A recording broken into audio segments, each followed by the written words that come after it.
سلام بچه‌ها، امروز میخوام بهتون دو تا از حروف‌های کره‌ای یاد بدم. اول باید اینو بدونید که حروف الفبای کره‌ای به دو بخش صدادار و بی صدا تقسیم میشه. امروز میخوام دو تا از حروف‌های صدادار رو با هم دیگه بخونیم. اولین حروفمون آ هستش، یه صدا بین آ و ا. شما باید بگید آ ولی دهنتون رو به صورت افقی باز بکنید. آ آ. دومین حرفمون آ هستش، یه صدا بین آ و او.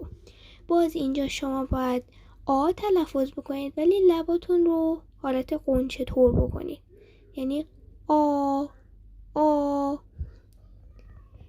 برای آموزش های زبان کره بیشتر لطفا من رو سابسکرایب کنید.